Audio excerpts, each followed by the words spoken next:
ज्योतिरादित्य सिंधिया ने मध्य प्रदेश में अपनी ताकत बीजेपी को दिखा दी।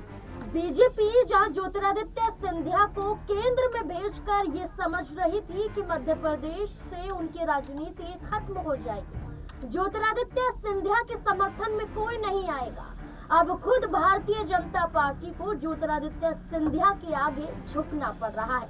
मध्य प्रदेश के मुख्यमंत्री मोहन सिंह यादव उनसे मुलाकात करते हुए नजर आते हैं।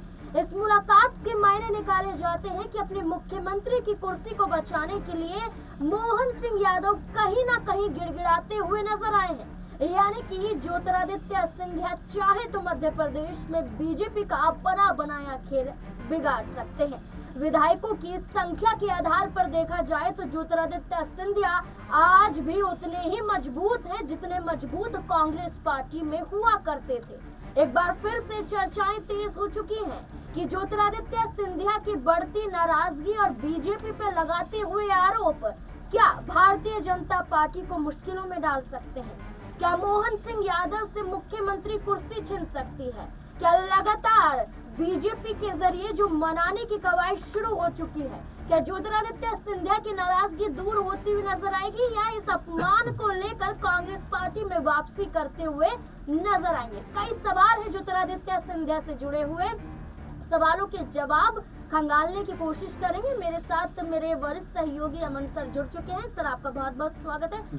सर, क्या लगता है, जहां ज्योतिरादित्य सिंधिया को लेकर हम चर्चाएं कर रहे थे कि मध्य प्रदेश में एक बड़ा चेहरा ज्योतिरादित्य सिंधिया थे, इनके बलबूते पर कांग्रेस पार्टी चुनाव जीतती हुई आई है। बीजेपी ने भी इसलिए ज्योतिरादित्य सिंधिया को अपने पाले में किया, लेकिन सिंधिया को केंद्र में भेजकर मध्य प्रदेश से दूर करने की कोशिश की। लेकिन जो हमने पूरा माहौल देखा उपचुनाव में बीजेपी की हार के बाद विजयपुर पर, उसके बाद ज्योतिरादित्य सिंधिया बीजेपी पर हावी पड़ते हुए नजर आए। क्या लगता है कि अब बीजेपी को इस बात का अंदाजा लग चुका है कि ज्योतिरादित्य सिंधिया का अपमान होगा तो सरकार खतरे में आ जाएगी। देखिए, बिल्कुल जाहिर बात है, ज्योतिरादित्य सिंधिया मध्य प्रदेश से हैं, बड़े नेता माने जाते हैं और जाहिर बात है कांग्रेस पार्टी में जिस तरह का इतिहास उनका उनके पिता का रहा है, बिल्कुल इसमें कोई दोराय नहीं है कि उनकी लोकप्रियता चरम सीमा पर रही है। उनको जो है लोग बहुत पसंद भी करते हैं और जाहिर बात है कि बीजेपी ने भी यही सब चीजों को देखते हुए कहीं ना कहीं उनको उकसाया होगा कि भाई आप हमारी तरफ आइए। कांग्रेस पार्टी में अब कुछ रखा नहीं है, अगर आप हमारी तरफ आएंगे तो आज नहीं तो कल आपको मुख्यमंत्री बनने का चांस लग जाएगा, लेकिन अगर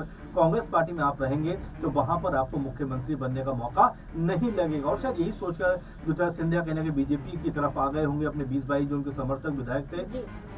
और यहाँ पर अगर बीजेपी एक बड़ा खेल करती हुई नजर आती है कि शिवराज सिंह चौहान को मुख्यमंत्री बना देती है और सिंधिया को जो है केंद्र में लेकर चली जाती है कि भाई आप यहाँ आइए, मंत्री बनिए और हमारे साथ चलिए। लेकिन जिस तरह से हम 1-2 साल के अंदर देखें तो ज्योतिरादित्य सिंधिया का जो कह सकते हैं पद और कद नजर आता था, 2019-20 के बाद लगातार देखने को मिल रहा था कि उनके जैसा नेता बीजेपी में दूसरा कोई होगा नहीं। मध्य प्रदेश में लगातार उनका कद मजबूत हो रहा था, लगातार वो भी मजबूत हो रहे थे और ये जो सारा का सारा माहौल था कहीं ना कहीं सिंधिया के पक्ष में, सिंधिया के पाले में दिखाई पड़ता था कि सिंधिया भाई बहुत बड़े लीडर बीजेपी के भी यहाँ से होने वाले हैं। जिस तरह का कह सकते हैं जो उनको तवज्जो कांग्रेस पार्टी में नहीं मिली, वो तवज्जो उनको बीजेपी में मिलेगी। लेकिन अचानक से देख रहे हैं नाज़मीन की बीते 6-7 महीने के अंदर, खासकर लोकसभा चुनाव के बाद से उनकी जो अहमियत है वो धीरे धीरे कम होना शुरू हो गई। पहली बात तो उनको जो मंत्रालय उनका था और काफी महत्वपूर्ण मंत्रालय था, उससे हटाकर संचार मंत्री बना दिया जाता है। अब इक्का दुक्का टीवी पे नजर आते हैं, इक्का दुक्का जो है प्रेस के बीच में नजर आते हैं। लेकिन जब उड्डयन मंत्री थे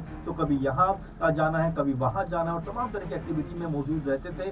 पीएम मोदी के साथ भी वो नजर आते थे। लेकिन जिस तरह से आपने सही कहा कि उनको मध्य प्रदेश से दूर किया गया है, तो ऐसे में उनका जो पॉलिटिकल दबदबा था वो कहीं ना कहीं कम होता हुआ दिखाई पड़ता है। बीजेपी में आप देखिए जिस तरह का पूरा हो हल्ला मचा कि भाई सिंधिया बुलाने पर भी नहीं आए, सिंधिया कह रहे मुझे बुलाया नहीं गया। और यहाँ से लग रहा था कि बीजेपी और सिंधिया के बीच जो दूरियां हैं वो अब बहुत ज्यादा बढ़ती हुई दिखाई पड़ रही है और बहुत ज्यादा बढ़ भी इसलिए रही है क्योंकि यहाँ पर सिंधिया को लगातार उनका जो दबदबा उसको कम करने का प्रयास किया जा रहा है। और देखिए इसमें भी कई तर्क निकल के सामने आते हैं, क्योंकि बीजेपी के पास में चेहरों की मध्य प्रदेश में कोई कमी नहीं है। अगर शिवराज सिंह चौहान को उनको सीएम पद से हटाना था, जबकि 3 से 4 बार के मुख्यमंत्री शिवराज सिंह चौहान, उनको हटाना मेरे ख्याल से नाज़मीन बहुत कठिन होता। लेकिन जिस तरह से बीजेपी ने एक सोची समझी रणनीति के तहत कह सकते हैं कि शिवराज सिंह चौहान को मुख्यमंत्री ना बनाकर मोहन यादव को कह सकते हैं मुख्यमंत्री बनाया, उसके बाद हर कोई ये मानने को तय हो गया कि भाई यहाँ से सिंधिया का जो सीएम बनने का ख्वाब है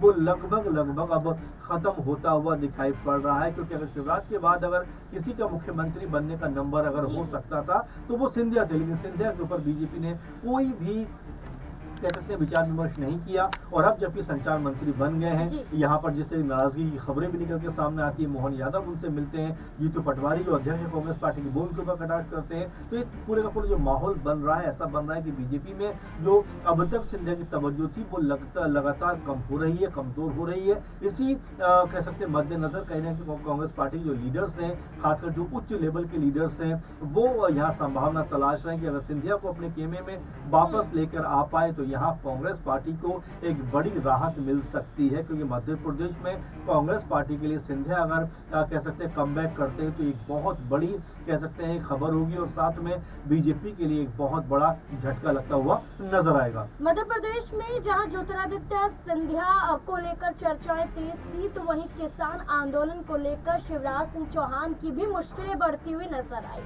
शिवराज सिंह चौहान जहां केंद्रीय कृषि मंत्री बना दिए जाते हैं, मध्य प्रदेश से वो भी बाहर कर दिए जाते हैं, लेकिन अब आरोपों के बीच में शिवराज सिंह चौहान की भी मुश्किलें बढ़ती हुई दिखाई दे रही है। देखिए सर, एक तरफ ज्योतिरादित्य सिंधिया को हमने देखा, बीजेपी ने ही आरोप लगाया और बीजेपी ही माफी मांगने के लिए आतुर नजर आ रही है। जहां भाजपा के प्रदेश अध्यक्ष वीडी शर्मा ये कहते हैं, संगठन को फटकारते हैं, ये तक कहते हैं कि अपमान हुआ है सिंधिया का, माफी मांगी जाए, और आप खुद जानिए कि सम्मानित नेता कहे जाते हैं। ज्योतिरादित्य सिंधिया के लिए झुकता हुआ पूरा बीजेपी नजर आया। शिवराज सिंह चौहान की बात करें तो ज्योतिरादित्य सिंधिया का जैसा हाल है वैसा ही हाल शिवराज सिंह चौहान का नजर आ रहा है। अब किसान आंदोलन के जरिए फंसते हुए दिखाई दे रहे हैं। क्या लगता है कि बीजेपी के जरिए कोई बड़े कदम को अंजाम दिया गया? क्योंकि देखिए मध्य प्रदेश में रहना चाहते थे शिवराज सिंह चौहान, लेकिन उनको भी केंद्र में भेज दिया जाता है और कृषि मंत्री बना दिया जाता है। जाहिर बात है नाज़मीन, और देखिए सिर्फ शिवराज सिंह चौहान नहीं, आप देखिए बस राज्यों को किस तरह से साइडलाइन कर दिया गया, अनिल विज को किस तरह साइडलाइन कर दिया गया, राव इंद्रजीत को साइडलाइन कर दिया गया। आप देखिए कि रमन सिंह है उनको साइडलाइन कर दिया गया, शिवराज सिंह चौहान को साइडलाइन कर दिया गया। यानी कि बीजेपी के जो लगातार बड़े बड़े चेहरे खासकर उत्तर भारत से रहे हैं, बीजेपी लगातार उनको नजरअंदाज करती रही है। और ऐसे में अगर हम मध्य प्रदेश की बात करें तो वाकई आपने सही कहा, शिवराज सिंह चौहान अगर 5वीं बार मुख्यमंत्री बनते तो ये हर कोई मान के चल रहा था। खासकर जो राजनीति के जानकार हैं उन्होंने ये तक बताया कि यहाँ से अगर वो 5वीं बार मुख्यमंत्री बनते तो पीएम मोदी के बाद अगर पीएम कुर्सी खाली होती तो बीजेपी की तरफ से शिवराज सिंह चौहान एक बड़ा नाम बनकर उभरते। इसीलिए बीजेपी ने धीरे से उनको मुख्यमंत्री के पद से हटाया और एक तरीके से केंद्र में लाने की बात कही, और यहाँ से उनका जो दावा था वो लगातार कमजोर होता हुआ दिखाई पड़ा। आप देखिए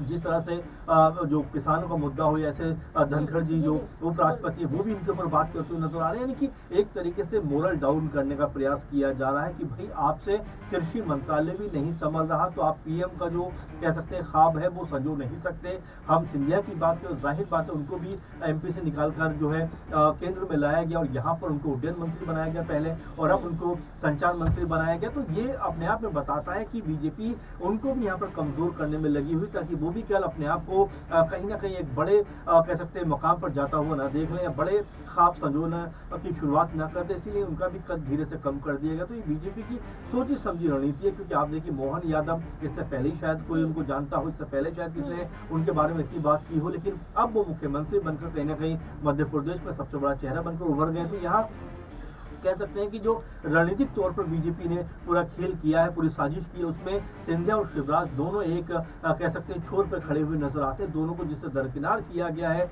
वो अपने आप में कह सकते हैं कि बड़ा सवाल भी खड़ा करता है, और साथ में ये भी बताता है कि क्या सिंधिया और शिवराज की जो अब छलांग थी क्या वो अब नहीं लगेगी, क्या वो उसी छोर पर खड़े रहेंगे? और अगर उस छोर पर खड़े रहेंगे तो यहाँ पर पीएम पद को लेकर जैसा कि लड़ाई चल रही है कि यहाँ पर अमित शाह जो गृह मंत्री भी हैं, बीजेपी के चाणक्य भी हैं, उनका रास्ता यहाँ से साफ होता हुआ दिखाई पड़ेगा और वो एक बड़ा पद का ख्वाब संजो सकते हैं। लेकिन जो लोग लगातार बीजेपी को मजबूत कर रहे थे, उनको बीजेपी ने जिस तरह दरकिनार किया है, जाहिर बात उनको झटका लगेगा। अब इस झटका लगने के बाद क्या कांग्रेस पार्टी कहीं ना कहीं सिंधिया की वापसी की उम्मीद कर सकती है, जो कि लगातार खबर चल भी रही है, चाहे ज्योति पटवारी हो या बाकी और तमाम नेता हो, ये सब कहते हुए नजर आ रहे हैं कि भाई अगर सिंधिया हमारे खेमे में आते तो हमें कोई गुरेज नहीं है। और जाहिर बात है राहुल गांधी के साथ में जब से संसद के अंदर उनका फोटो नजर आया है, फिर भी यही चर्चा छिड़ पड़ी है कि जिस तरह से दोनों एक साथ बैठा करते थे, क्या एक बार फिर वो मौका आने वाला है? तो तमाम तरह की संभावनाएं हैं, तमाम तरह की चीजें जो लगातार अब सिंधिया को लेकर बनती हुई नजर आ रही है, क्योंकि सिंधिया को लेकर जिस तरह बीजेपी के अंदर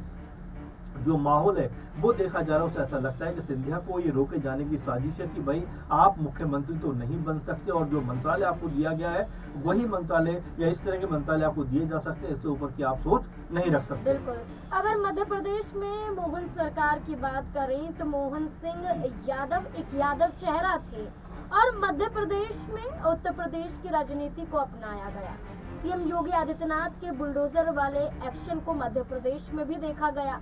मोहन सिंह यादव के जरिए लाडली बहना योजना को सुचारू रूप से चलाया गया। इसके अलावा कोई बड़ा योगदान मोहन सरकार का मध्य प्रदेश में देखने को नहीं मिला, लगभग 2 साल। लेकिन अब खतरा मंडराता हुआ नजर आ रहा है। देखना होगा कि एक तरफ शिवराज सिंह चौहान तो दूसरी तरफ ज्योतिरादित्य सिंधिया और बीच मझधार में फंसे हुए नजर आते हैं मुख्यमंत्री मोहन सिंह यादव। आखिरकार क्या कुछ घटने वाला है मध्य प्रदेश में, इस पूरे मुद्दे को लेकर अब आपको क्या लगता है? अपनी राय कमेंट सेक्शन में जरूर दें। देखते रहें स्पेन 9 न्यूज़। धन्यवाद।